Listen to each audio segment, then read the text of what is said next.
Good evening, everybody. My name is Justin Drummond. I'm one of the workshop coordinators with the Ohio Educational Theater Association, and we're glad you're joining us for session 4 of our Back to School PD Getting Your Theater program online.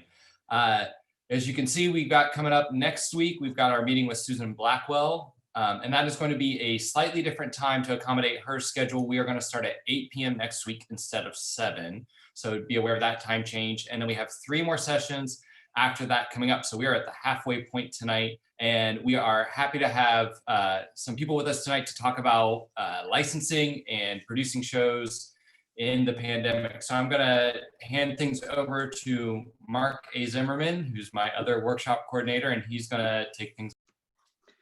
Thanks, Justin. I'm not going to talk too much tonight because I'm going to let these guys talk, but it's a thrill to have both of these gentlemen here to talk to us. And I know they have some great information to share and how they can help us put on our internet shows here while we continue to struggle under the pandemic. So it's my pleasure to welcome and introduce Jim Hoare from Theatrical Rights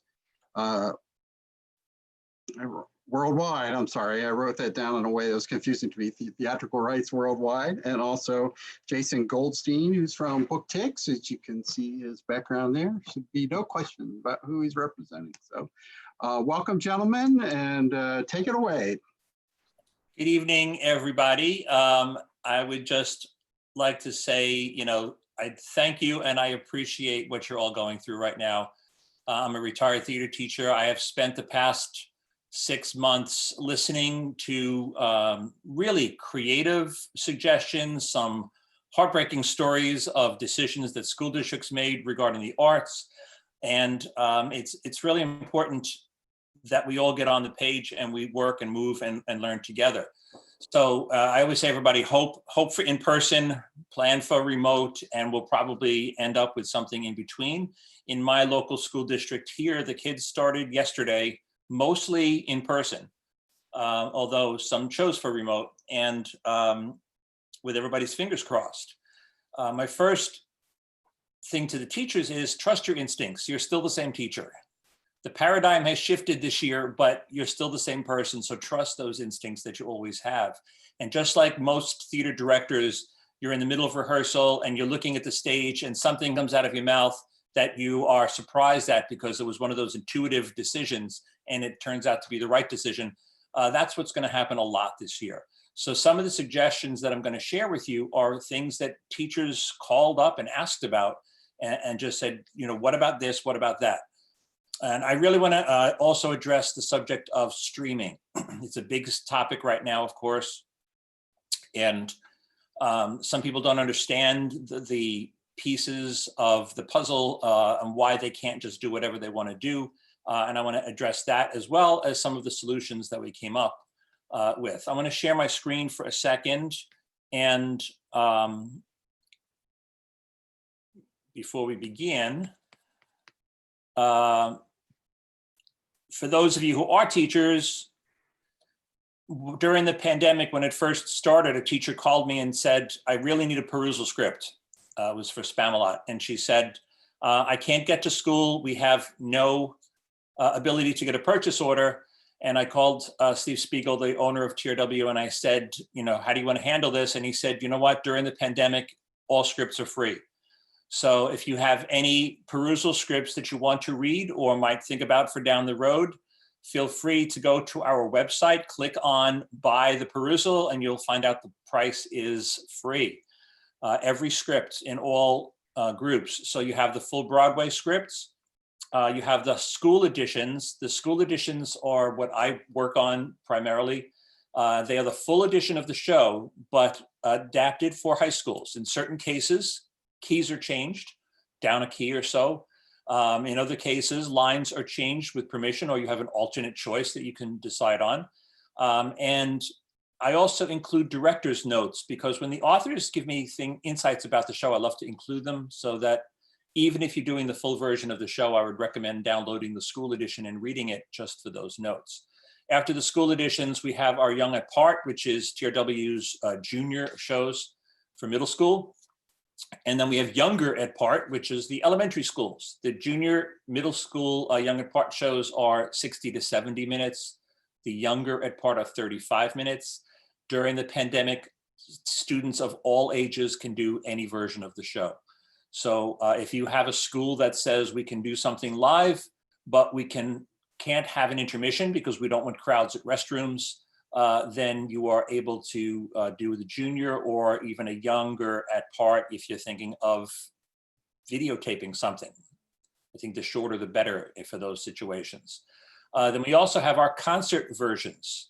The dramatic concert versions are the full show cut down to under 90 minutes. And it is the songs with narration throughout, but it is designed to be performed socially distant. And you'll notice social distance stage directions throughout the script in the concert versions.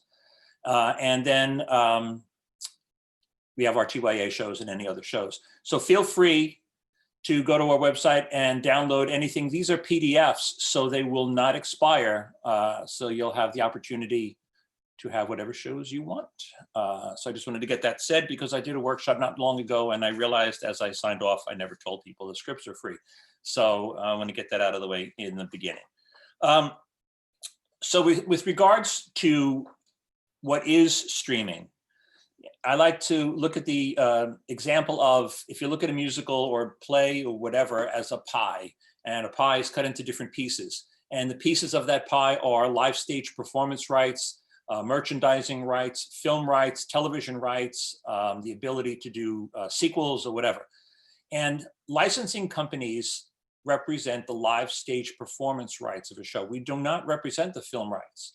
So as much as we would love to say to everybody, sure, you can film it and you can put it up, there are many hurdles that have to be crossed before we can get to that point. And I was very fortunate to have this discussion with Jason Goldstein at BookTix a long time ago, and then he evolved into actually solving the problem. And that is, for the authors, agents, and attorneys and legal representatives to give permission for a show to be streamed, they have to have a few assurances. Number one, you're not making a movie that's going to compete or interfere with possible film rights that they have on their shows. And that's sometimes the case. The authors don't control the rights of their own piece because they assigned the ability for a film company to develop a film or a television studio to develop a series or a made-for-TV film. So we have to know that this is just your school show. And the example that Steve Spiegel, who owns GW, gave to one of the agents once was, if you show up at a Broadway show and you're late, often you'll be watching the show on a monitor outside in the lobby. And he said, I'd like to use that definition of live streaming. So you're actually watching the show on stage, but you're not actually in the theater. And this opened up the world of possibilities where we were told, all right, that might be something that's doable. So live streaming is that you're actually watching the show at the same time that it's happening. But there are many variations on streaming. So we are working very hard, all the companies are, to get permission for you to present your shows. But you're not allowed to rewrite the shows. It's our primary responsibility to protect the integrity of our authors' work.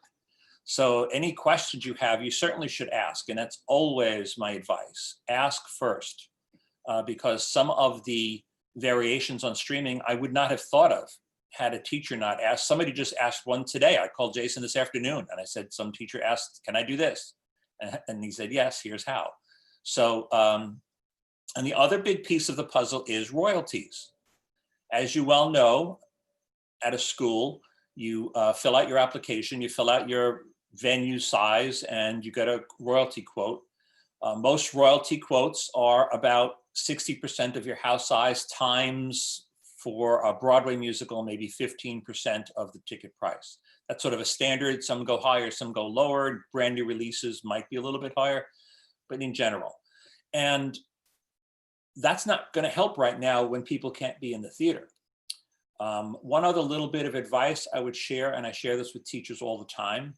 The school that I taught at had 1,234 seats, 1, 2, 3, 4. And every time I sent in an application, I got the most huge royalty quotes because I was being punished for the size of my school auditorium, which had to be big enough to have everybody for assemblies.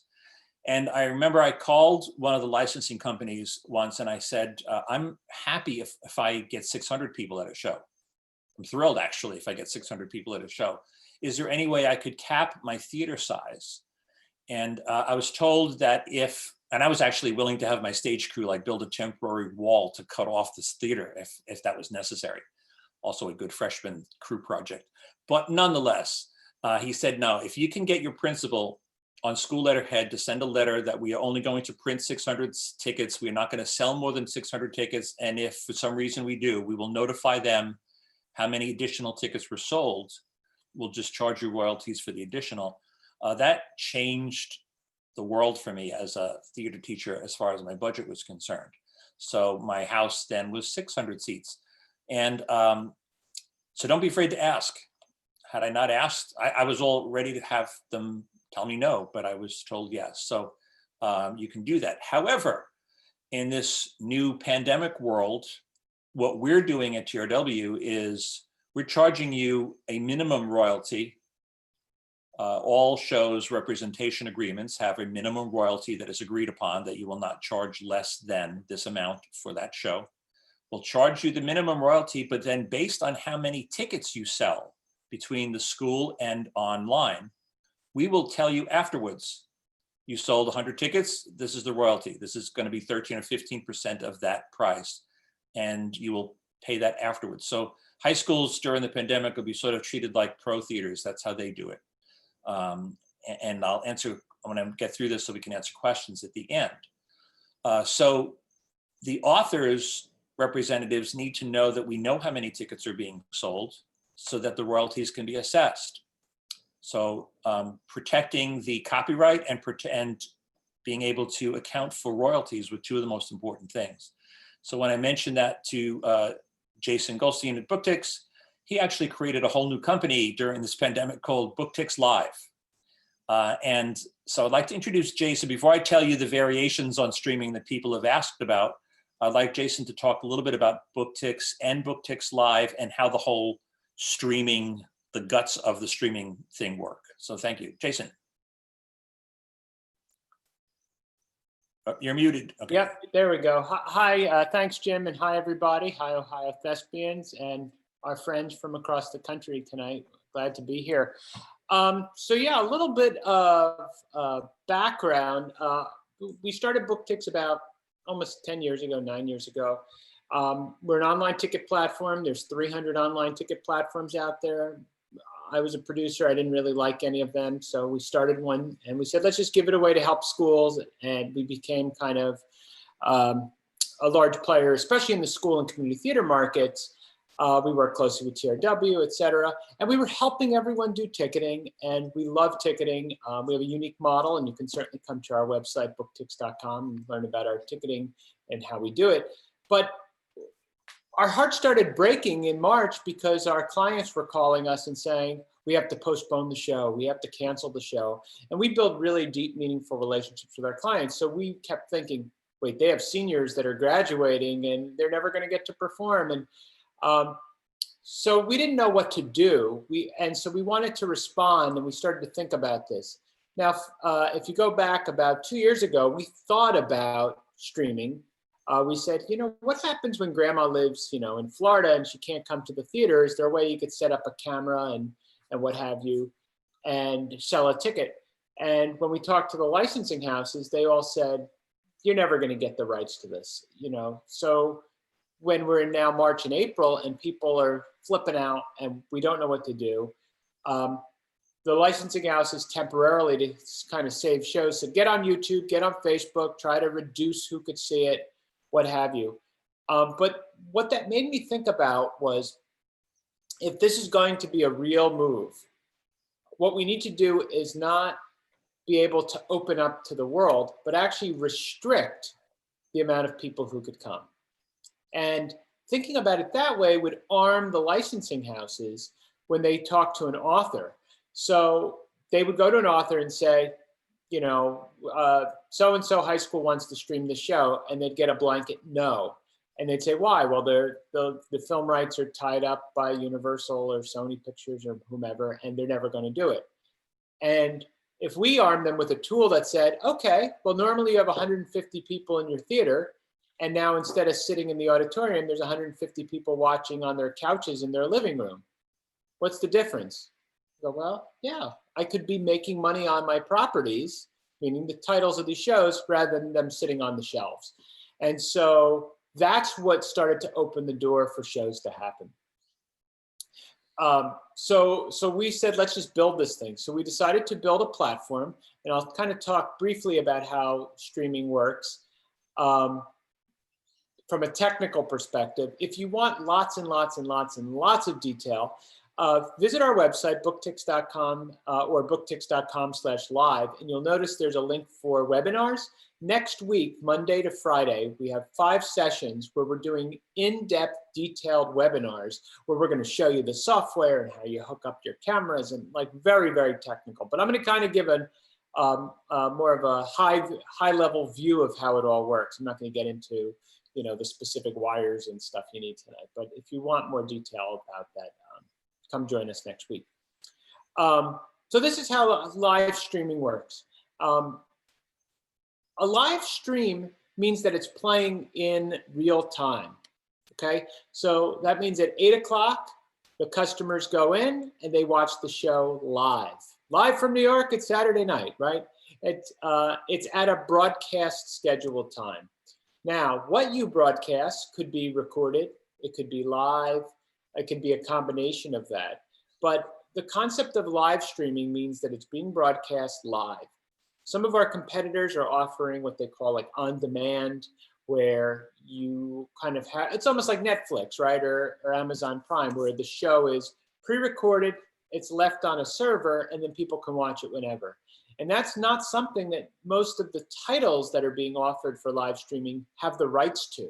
So just because people say, if it's an original work or if it's public domain, it's different. But if you are getting the rights to major titles, Broadway titles, to even get the rights to do kind of an on-demand isn't really, really too feasible. So the first question you need to ask yourself, actually, let me explain one more piece of live streaming. So what live streaming means is you'll have some sort of video, whether it's done live or recorded, and you'll send that video to a server, kind of like if you were FTPing, a website or something, but you're using the server and you're sending video feed to the server, and then that server will package and encrypt the data and send that out into a player that will play on people's home computers. So from a patron perspective, your audience buys a ticket, and instead of getting, a barcoded PDF or what have you ticket, they're getting a link. They click on that link, and it opens up a player in our website, and they click play, and they watch that show. And if they get up to go to the bathroom and come back, they're going to miss 2 minutes of that show because it's a live show. It's just like if you were in a theater watching a live show. And so that's what the concept of live streaming is. What we do is that link is super safe and super secure. So that means if you give that link to your friend and they click on it, you get thrown off off your viewing of it. If you were to open in a new browser, the old browser disappears. And it's also has what they call digital rights management, DRM technology. So you can't save that video and download it to your computer as you're watching it, just like you can't pull a Netflix video. So these measures are what is allowing shows to happen. So that's kind of the patron experience. I'll get more into live streaming technical in a second, but I want to say something about the intellectual property and the rights. I'll notice a lot on message boards, people complaining that some of the licensing houses have exclusive relationships with certain streaming companies.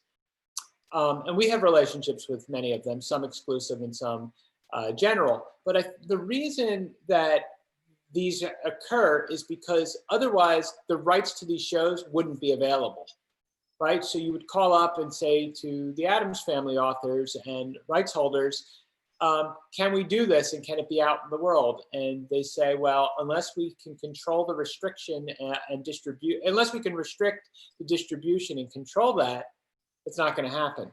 So that's why different shows have different partners. But one of the things we acknowledged, and we did very early on, was we decided to make BookTix Live separate from BookTix, because some of you, which is a bad move, are using our competitors for your ticketing. You should be using BookTix for ticketing. But if for some reason you're in a contract or your school had already approved the ticket system, we're all about solving problems. So why create a new problem where now you have to get BookTix approved?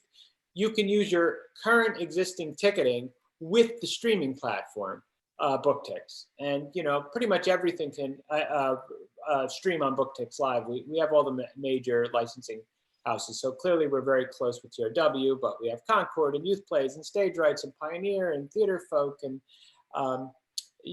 pretty much everybody can, stream on pretty much everybody but like MTI and a few others. But I just wanted to address that piece. But the patrons, as they check out, they pay a small ticket fee and technology fee, and then that covers the cost of the streams. All right, so how do you actually send the stream out? So your first question you need to ask yourself, and of course it's live stream, is what is your, how are you going to capture the video of your show? So one way to do it is to use cameras. And this is, you set up a camera or multi-cameras in your theater. You probably have a camera someplace. You probably have a parent volunteer who has a camera. Maybe you have a broadcasting department in your school, etc. But you got to hook that camera up to your computer. And that's where it can get kind of tricky. So you need to get these things called capture cards or video capture devices, video encoders, they sometimes call them. BookTix, we've actually partnered with a couple companies, two companies, where you could rent what we call an equipment kit. So if you can get yourself a camera on a tripod or two, you could rent with us, with our partners. You call them up and say, I want the kit, and we send you a box. And in that box are all the wires, all the encoders, etc. And you just plug the different colored tape to the different parts.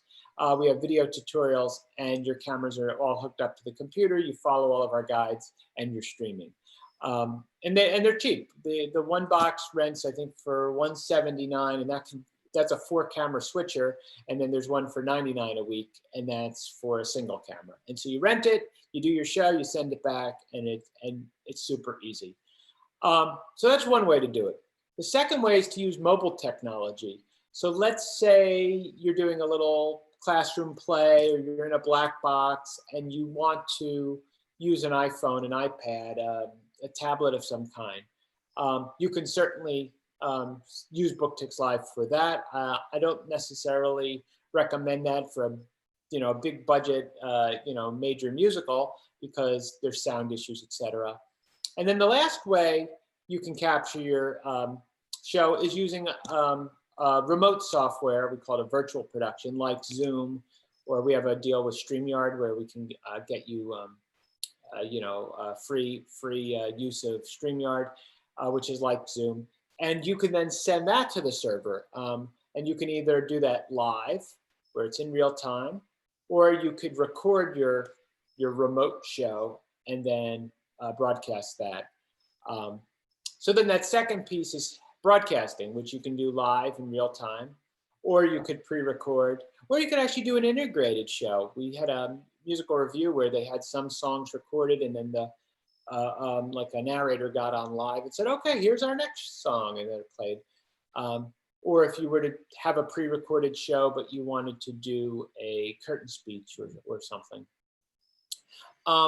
There's tons of software out there you can use. We recommend a free software called OBS, Open Broadcast Software. It's pretty popular. And all of our training materials, all of our tutorial videos and PDF tutorials, as we hold your hand, our staff is trained in using OBS, but there's others you can use too. But yeah, you send the feed and to create this video, you send your stream, and then your patrons access the show. You know, there's all sorts of things you can do. You can sell ads and connect your programs and take donations. And I can answer lots of specific questions, but that's kind of streaming in a nutshell. The first piece, though, is you got to make sure that you can get the rights and contact TRW. And luckily, their entire catalog is available in some capacity for digital streaming. So I'll throw that back to you, Jim, or Mark. Yes, Mark, you have a question? Yeah, I popped in because maybe I'm only speaking for myself, but for me right now, I just don't see how we can do anything in person. I don't see the the socially distanced theater, and so I'm wondering, more about the kind of the Zoom performances or something where you are recording it in pieces and then stitching it together. That's what you're going to talk about? Yeah. Yep. Okay. So that's next on my list. So here are the questions that people have asked in the past, probably more of the last 4 months.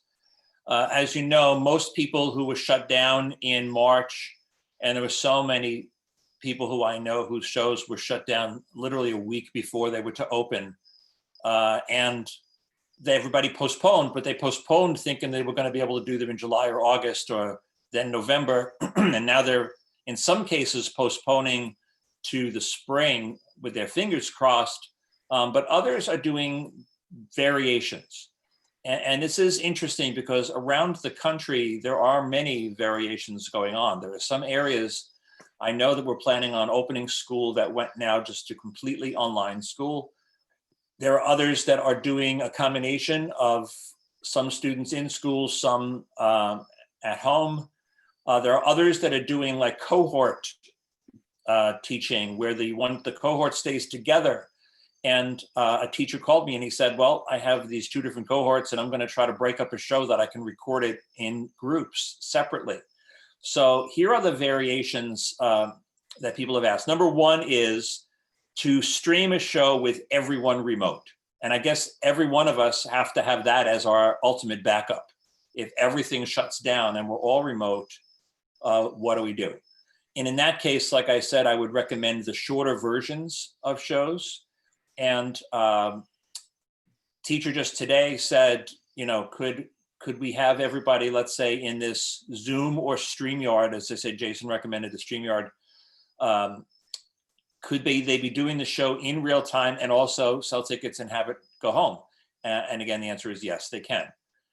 In their case, they said, we're going to try to work on, they were actually going to work on, I think, the Addams Family Young at Part, the junior version of the Addams Family, to do it in person and to stream it with no audience whatsoever. But they said, if we have to switch to all at home, can we take a chorus number? Because anybody who's tried this knows editing chorus numbers is difficult. My first recommendation is ask one of your students, because a lot of them know more than you think, and they've been already making films all summer long. So, I learned that with a group this past summer. So, but editing together choral numbers is a challenge. And they said, if we can't do that, can we just break a song down so each person gets one line? And the answer is yes, you can. So what they're going to rehearse it so it can be done remotely. So with everyone at home in a StreamYard or a Zoom situation in real time, that can be done. If you need to make adaptations, always ask. Number 2 was... Wait, Jim, let me interrupt for 1 sec. I recommend, though, with the Zoom and StreamYards, not to do them live, to record them and then play it, because if someone at home has bad Wi-Fi, that could kill the whole show. Correct. That's on my list. We'll get in there. Oh, sorry. So number 1 is possible, but not necessarily the best choice. Okay. Second was to live plus live stream. And that is a production I actually saw from a high school in Pennsylvania that just a few weeks ago did. They performed on stage, the whole cast. It was their production of Spamalot, was shut down. The kids stayed together throughout the summer. They rehearsed the show, keeping in mind social distance. They got permission from the school to perform the show on stage. That part of Pennsylvania allowed 25 people in a room at a time. So the teacher said, I would like to have 25 people on stage at a time, which meant their band director had the band in their very large band room, socially separated. They piped the music live into the auditorium with a monitor for the conductor to conduct the actors. They had an assistant stage manager moving the crew and cast so that between the crew and the cast, there were never more than 25 people on stage, and they had a back door to their school parking lot. So they kept the traffic flowing. Their costumer actually designed face masks that matched every single costume, which was very entertaining. And it worked. It happened. So they were not allowed to have any live audience ultimately. Their plan was to have, I think, 25% of the audience live and then to stream it to everyone else at home. And then, of course, the rules changed. So they performed it socially distant on stage, streamed it to everyone at home. They streamed it in real time on Thursday, Friday, and Saturday, I believe. And then they recorded one of those performances. And on their Sunday matinee, they actually streamed a recording of one of those performances. The teacher in their program, when they thought they were going to have, I'll share the screen again quickly. When they thought they were going to have people in person, he had this, whoops, that's not the one I wanted. He had a note in his program, there it is. And if anybody would like a copy of this, I'll be happy to share it with you. It was a social distancing guidelines. Kindly wear your mask during the attendance throughout today's performance. Should you require a mask, our concession stand has masks available for purchase, specific entrance and exit points. In any event, my email is on the Q&A or the chat room. So if you'd like a copy of this, I'd be happy to email it to you so you can adapt as need be. But they really did a very fine performance that was quite enjoyable. It's very tough to do comedy without having live human bodies laughing at you. So it took some challenge.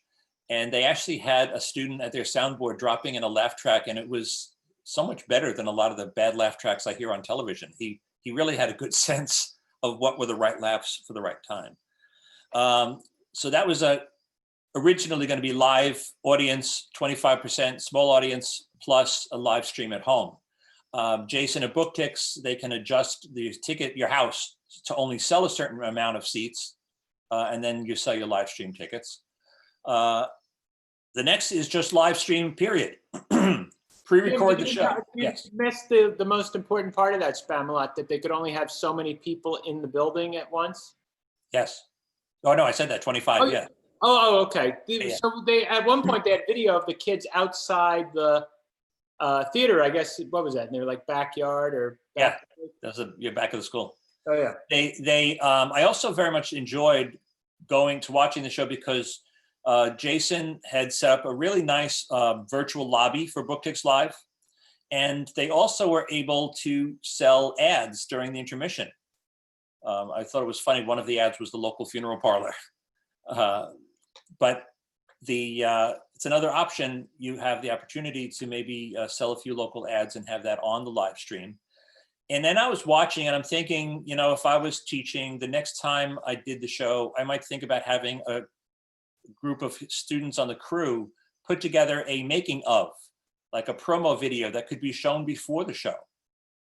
So there's room to play here. So anyway, the third was totally recorded in advance.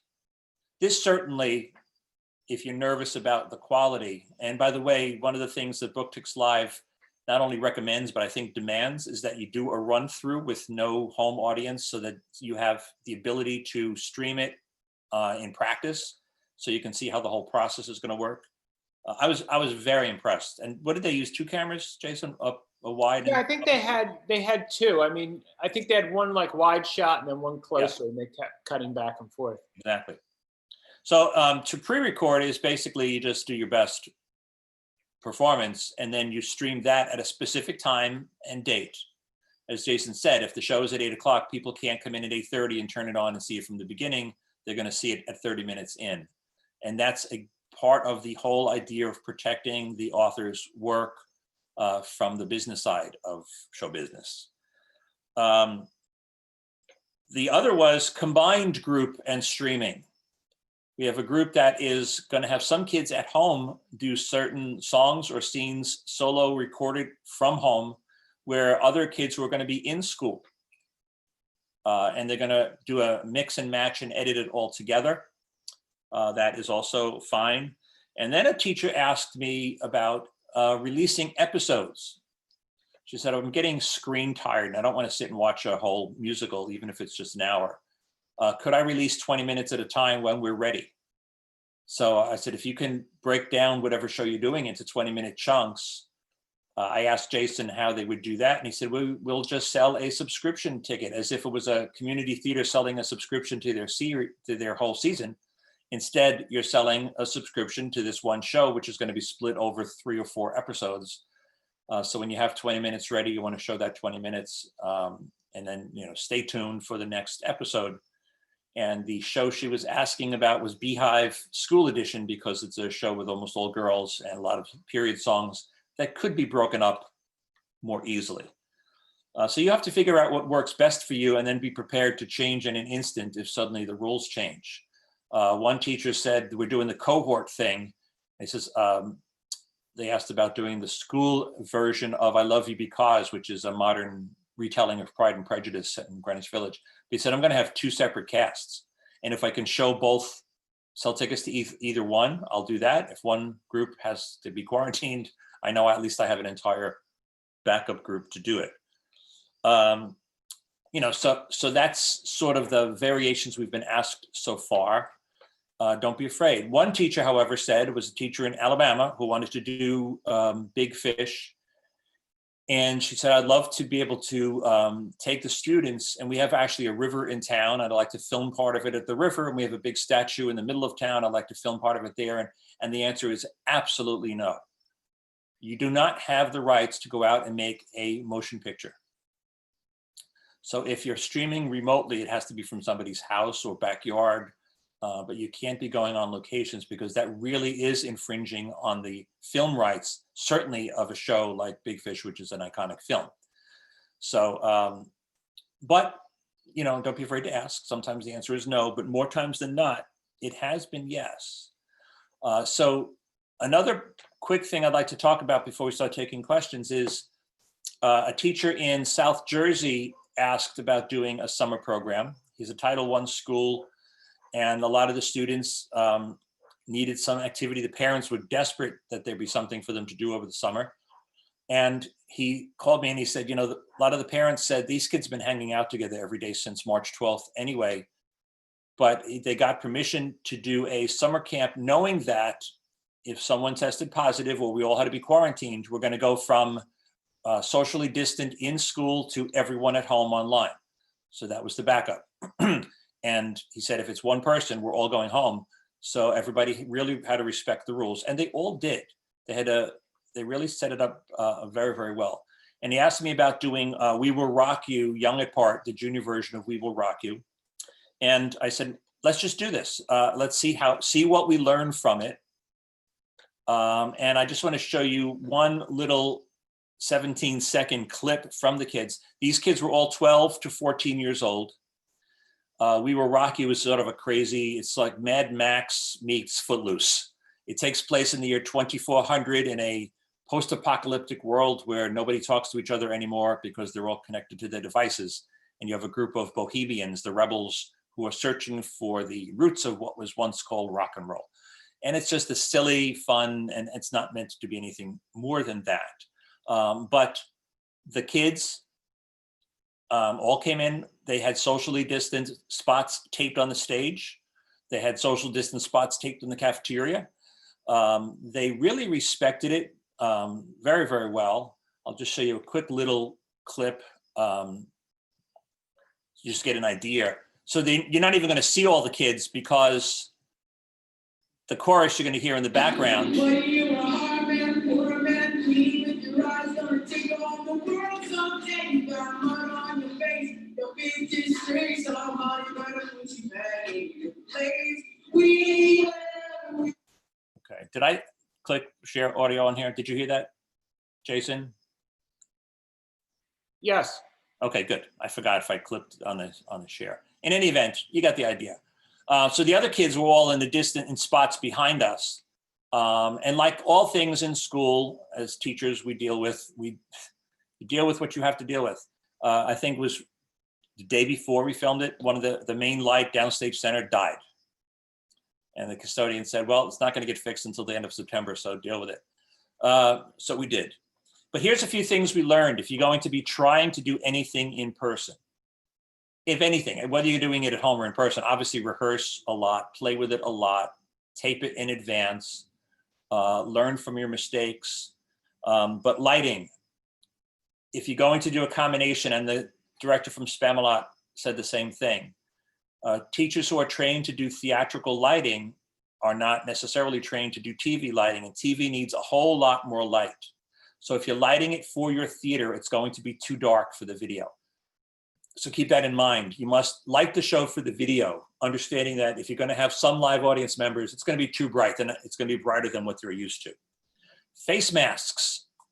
If your students are, and they should be wearing face masks, then understand that, sort of like one of those Demosthenes exercises, use the face mask as an opportunity for students to really learn how to be better at articulation, diction, and projection. Some of the middle schoolers in the We Will Rock You didn't quite get there. Most of them did. But I think if they really concentrate and do some tongue twisters and articulation and vocal exercises with the masks on, once those masks finally come off, they're going to be much better in that regard. But that certainly presents a challenge. The other challenge, of course, face masks present is you don't get to see them smile or frown. It's all in the eyes. So that's a whole other challenge. Social distancing, as I said, we taped spots so that we made sure the kids stayed separate where they needed to. And then finally, use the video itself as a teaching tool. What Spencer, the director, did was, he let the kids participate as much as possible as camera people, as setting up shots, as deciding what scenes could be shot and how they should be shot so that people could be separated appropriately. One of the students said, could we do, there's a fight scene at the end of Act 1, which is the middle of the one-act version, where the Bohemians are being attacked by the soldiers. And they said, can we do one of those, online Zoom type fights? And the kids constructed the whole thing themselves. And they had a ball, and it was okay. But they had fun, and that was what was most important. Another said, how about for curtain calls, why don't we just tape everybody in their bedroom at home in front of their computer? So when we finally get to the end of the show, the curtain call is everyone at home. And I said, that was great. And it's really cute. If you're going to the EDTA conference on Saturday, the teachers conference, I'm doing a version of this same workshop in the evening, but this whole video will be available for you to see. And it's too dark at times, and it's a little muffled at times. And my point is, let's take a group of regular kids in a regular school with its challenges, and let's learn from it. But most important, set clear expectations. The kids were clearly told the expectations. The parents were also told. There were Zoom meetings with the kids and parents and school before they started. And I would say the program was a success because everybody really participated, had a great time. No one got sick, thank God. And it was a learning experience for us all. And that's what this is. By the time we finally get it right, hopefully we'll all be back together again because there'll be a vaccine. But meanwhile, we have to do what we have to do. And that's an important thing too, I think, as teachers. This is a time to separate what must be done from what can wait. And if it can wait, let it wait. Do what must be done now just to get to the next step. Mark, question? Yeah, I'm just wondering, you may not know this, so I'm wondering how these schools are doing financially with these productions, right? There's still costs associated with it, of course, and just wonder if they're selling the same kind of volume of tickets online that they would in person. And No, they're not. But we're charging much less for the royalties. We're charging the royalties based on what tickets are sold. yeah, We had a couple hybrid shows where some people were buying seats to actually sit in person, and some people were staying home. You know, you have 25 seats in person, and you have, you know, unlimited stream passes at home or whatever. But you're selling less. Normally, a family of four buys four $12 tickets. Now they're buying one stream pass for $15 or $20. You know, yeah, so it is economically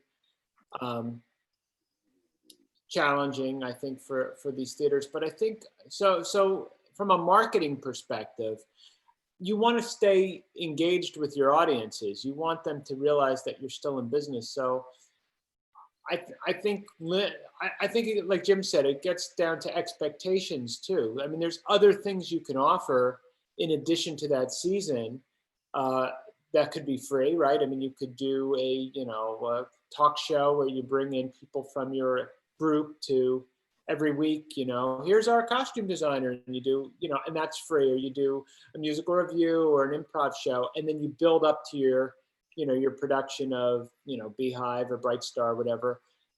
And maybe you tell people, listen, tickets, a family pack for streaming is $30, or we recommend you buy $10 tickets, and we ask that you, on the honor system, support us and buy a ticket for everyone, even if you're not going to use them.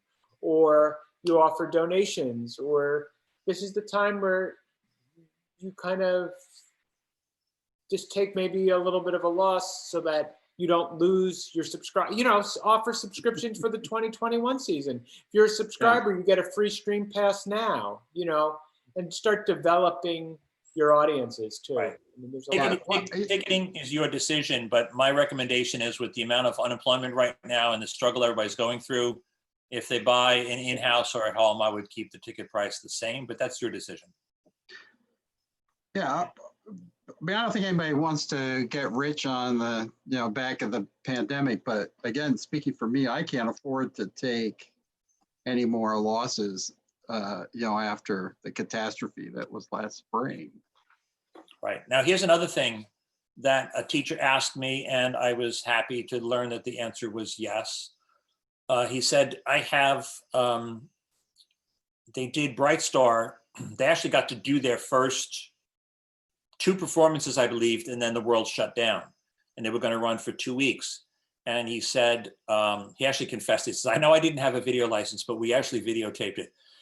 Is there any way we can show the version that we actually recorded this year and sell tickets to it for everybody who missed it? And the answer is yes, you can. And then he said, well, then if I have a tape of Addams Family from last year, just for right now, are we allowed to actually sell tickets and stream that as well? And I said, provided that you apply and get a license and are willing to pay the royalties on however many tickets you sell, the answer is yes. So again, these are the creative things that people are doing right now just to keep the program alive in the community. The most heartbreaking story I heard this summer was a teacher in a certain school district in a state where she said they've decided to drop all arts for this entire school year, and all tenured arts teachers were becoming school aides, teachers' aides for the entire school year, and subs, and all non-tenured arts teachers would just let go.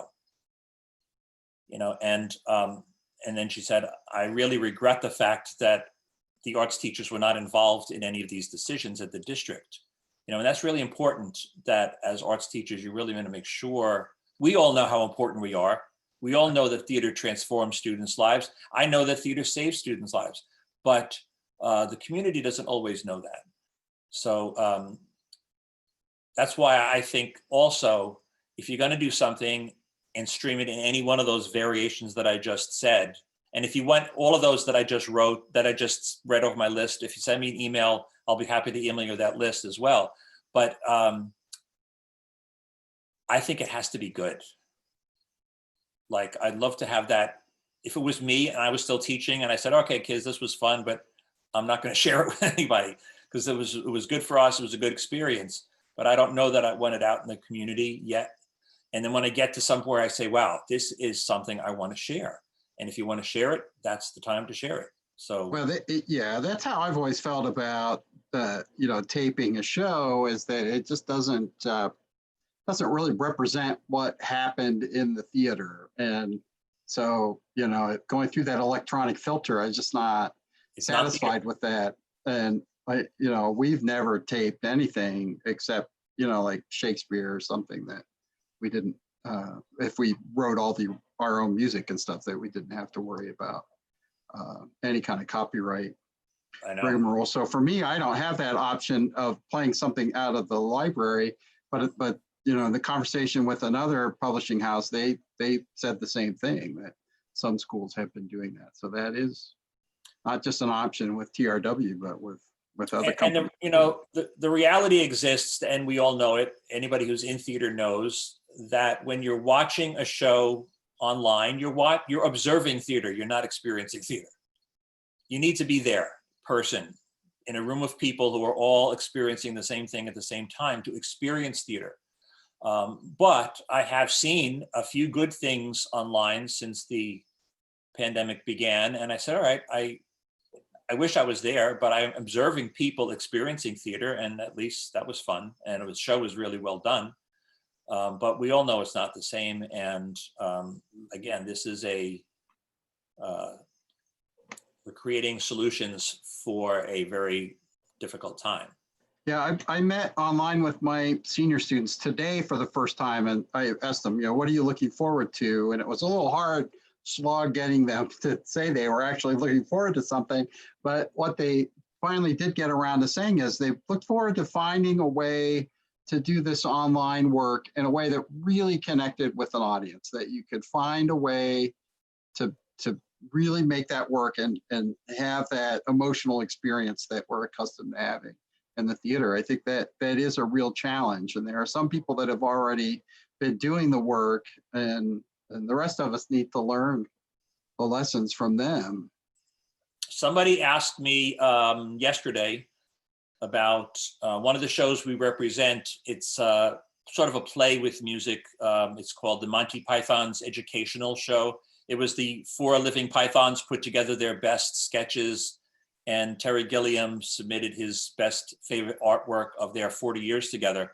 And they put it into this little review. And the only caveat with the show was, when the show was released, Eric Idle said, this show can only be done by high school students. It's not allowed to be released to adult community theaters, because it's Monty Python's Educational Show with the word educational misspelled in their own dark comedy way. But somebody said, well, actually, now this stuff started on television. So maybe we could do something with that to stream it. And I said, yeah, you can. And you can cut it down because it's sketches. That's actually one that could possibly work episodically. And you get the Terry Gilliam's little films and projections come along with it, which, you can use as backdrops, so it's creating virtual backdrops is another thing maybe students can do as well. Or I know that BMD, who has the projections company, they actually have all of their backdrops available as, all of their projections available as virtual backdrops for rent. My one, for those of you who've attended Lincoln, Nebraska's Thespian Festival, this was my booth from the old Lead Center in Lincoln, Nebraska. Yeah, there are new jobs coming out of this. I think what Jason said before is true also, that when this finally ends and the pandemic is over, I think some pieces of streaming hopefully will stay in place for grandma and grandpa who live in California. Right. Or one teacher said she teaches up at a high school on Fort Drum and way up in northern New York. And she said, I have many times I've had kids who have both parents deployed, and the ability for their parents to actually download and see their kids perform on computer on the other side of the world would be really exciting. So I'm hoping that part of this will stay with us long after the pandemic has ceased. Well, you answered my final question. That's what I was going to ask, if we thought that piece of it might come out on the other side, because that's that's the biggest reason you get from people why they're taping your show from their seat, because grandma lives 5 states away and can't come in or is in the hospital or something. Yep. Did our attendees have questions?